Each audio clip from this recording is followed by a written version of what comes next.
Okay, yung video podcast natin today is not in any way sponsored by Home Credit. So, ginagawa ko lang to para matulungan natin yung mga tropa natin na gustong mag-avail ng Home Credit na service.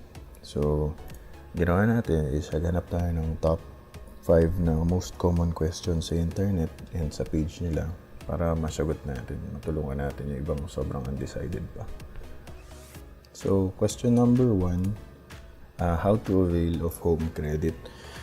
So, si Home Credit, pwede kayo pumunta sa website nila, tapos pwede kayo maghanap doon ng partner stores, and then pag nakita nyo na yung gusto nyo store, kunwari si Beyond the Box o kaya si Benson, pwede nyo silang puntahan and meron dong Home Credit representative para tulungan kayo dun sa gusto nyong item. Yung representative kasi, siya yung magko-compute ng monthly nyo, siya rin yung mag-register sa inyo. So, kailangan nyo talaga siyang kausapin bago gawin yung purchase. Ngayon naman, kung nasa mall na kayo, wala kayo internet, dumiretso na lang kayo sa mga Home Credit Partner Stores, ma-identify nyo sila kasi meron silang nakapaskill na they accept Home Credit. Tapos, same process din. Kausapin nyo yung representative. Tapos, siya yung tutulong sa inyong makompute yung monthly nyo. Tsaka, yung pag-register sa inyo sa Home Credit. Ngayon naman, minsan walang nakapaskill since marami na rin namang partners si Home Credit. Mas maganda nang tanungin nyo na diretso dun sa if they support or partner pa sila ng Home Credit para ma-avail nyo yung service. So, question number 2, pwede bang mag-cash loan?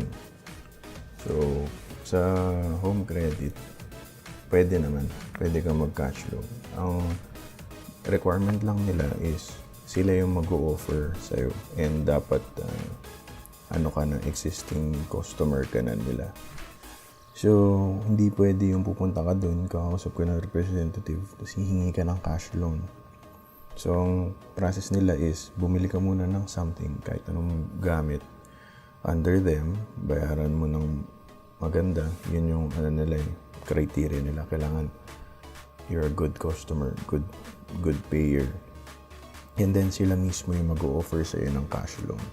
So in my case, ang nangyari is 7 months in the utang cycle. Tumawag ako sa kanila para mag-inquire ng mga changes sa aking payment method. Inofera nila ako ng cash loan. So, ang inoffer nila sa akin nasa 53,000 pesos.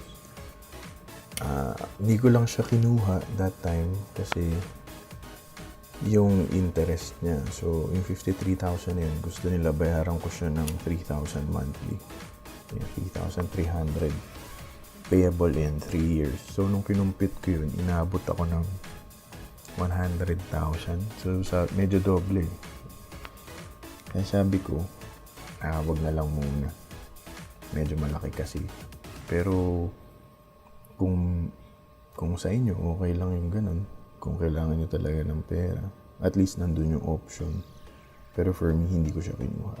So, yun. To answer that question, yes, pwede ka mag-cash loan. Pero, they have to offer it to you. So, question number 3. Ang TIN ID ba considered as primary ID? So, si Home Credit, tumatanggap siya ng mga primary at secondary IDs. Gusto nila 2 or more IDs eh. Mas marami, mas maganda. Ako binigay ko 3 eh. Na-approve naman ako after 20 minutes. So, yung 15-20 minutes nila, totoo yun. Ganun lang siya kabilis. Kinukuha rin nila yung Facebook mo, email. Kumukuha rin sila ng mga emergency contacts. Sa akin, hiningi nila additional 2. Required nila mga 2. Hindi ko lang alam kung tinawagan sila ng Home Credit kasi hindi rin naman nagreklamo sa akin yung mga nilagay ko as contact. Pero I've read online na yung iba tinatawagan. So, to answer the question, kung ang TIN ID ba considered as primary, if you're watching this sa YouTube or Facebook, mayroon ako ipa-flash ng mga considered ni home credit as primary and secondary. Ngayon, if you're listening sa podcast, yes, primary ang TIN. And aside from that, ito pa yung mga primary. Passport, SSS ID, Postal ID na bago, UMID ID, driver's license, voter's ID, tsaka PRC ID.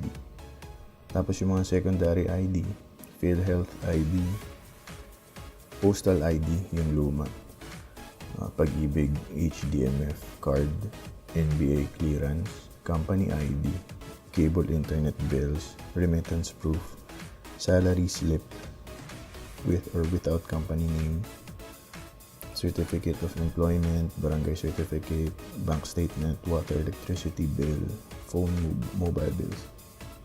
So yan yung mga kinoconsider nila secondary ID. So dala lang kayo ng 2 or more, mas na marami para sure na ma-approve tayo. Fourth question. As long as I'm up to date with my payment, wala naman bang problem? Yes, usually naman. Sa kahit anong utangan na lugar, basta lagi ka nagbabayad, wala namang problema. Sa case ko, wala akong naging problem kasi inofera nila ako ng auto-debit sa account ko. Kasi tinanong nila ako if meron akong bank account. And option daw nila is yung auto-debiting ng utang. So, ibig sabihin nun, kakaltas na lang nila dun sa bank account ko. That time, nung umutang ako last year, ang preferred bank nila is BDO auto-debit.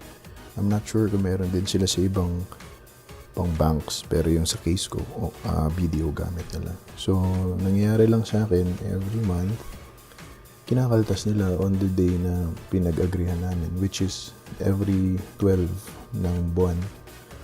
So, every 12 ng buwan, kinakaltas nila yung utang ko.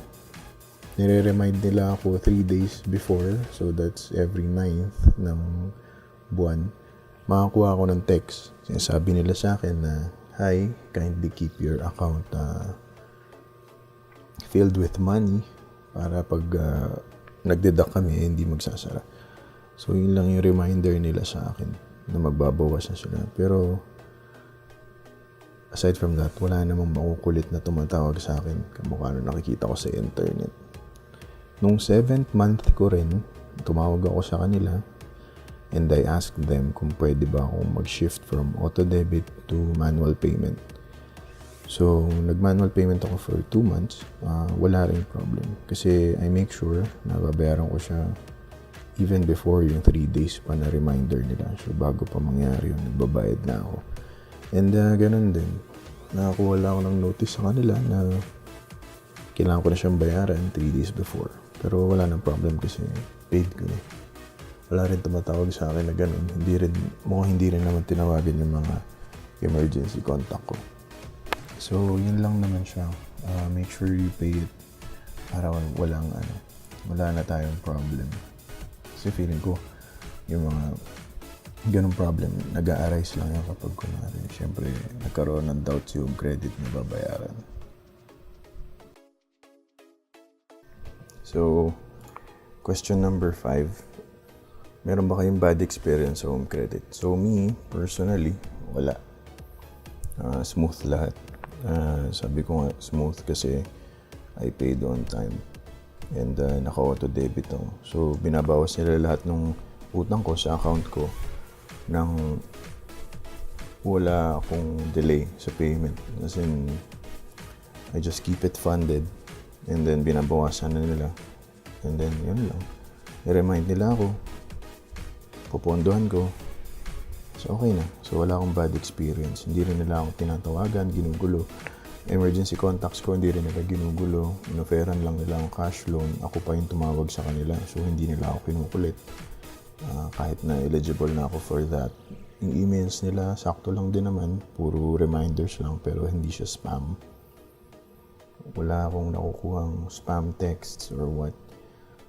Yan, tingin ko para maiwasan lang yung mga ganyang bad experience.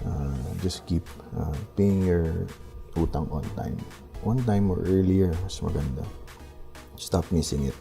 Tapos, if ever magmi-miss nga kayo ng payment, I suggest tawagan nyo sila agad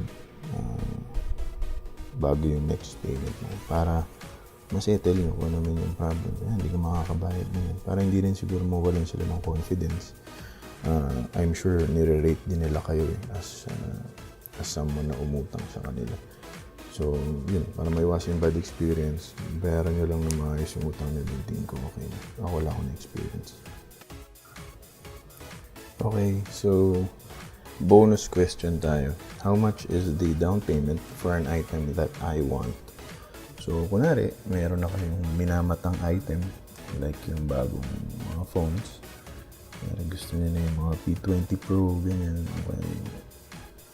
F7S, ganyan. Ang gagawin nyo lang, pumunta kayo sa home credit website. So, pagdating nyo sa home credit website, sa homecredit.ph, merong button doon na nakalagay, calculate your loan. Click nyo lang yan. So, pagka-click nyo ng calculate ng loan, sa baba, meron kayong makikitang loan calculator. So, nakalagay lang doon, select a product you want to buy.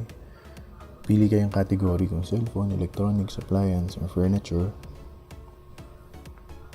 Tapos, lagay nyo yung price ng goods. Pag nagkalagay nyo ng price, kunyari F7S, nasa 17,000 yun. Diba? So, pagkalagay nyo, mag-auto-compute ngayon yung down payment na ideal. Tapos, pwede kayong pumili ng months, yung terms nyo. So, 9 months, 12 months, 18 months. So, pinili ko 12. So, sa 17,000, ang gusto niya ng down payment mo is 6,800. Pero, mukhang pwedeng ibaba hanggang 3,808. So, kung 3,000 lang down payment mo, ang babayaran mo monthly is 1,613. Okay na rin, di ba? Para siya, pwede na. Kung maliliit na gadgets. Tapos, paglaruan niya lang dito kung ano bang yan. Kunyari, iPad ba yan? Ref, ganyan. Kung hindi nyo naman nakikita yung category dito, mas maganda, punta na lang kayo dun sa partner store. Tapos, i-inquire nyo dun sa ano. Kasi may mga representative naman dun tutulong sa inyo.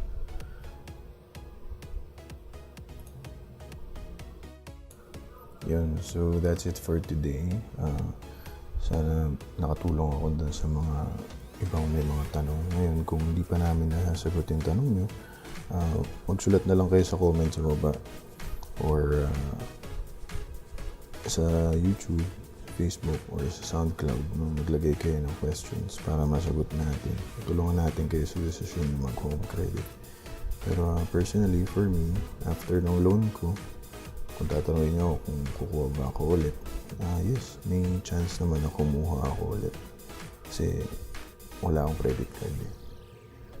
So, maganda talaga yung ganyan para sa mga taong walang credit card.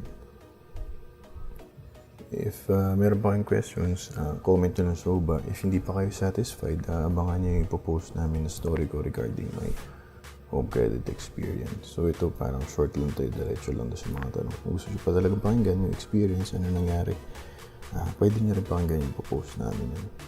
Ililink na lang namin. Thank you sa pakikinig. Sana nakatulong ka din.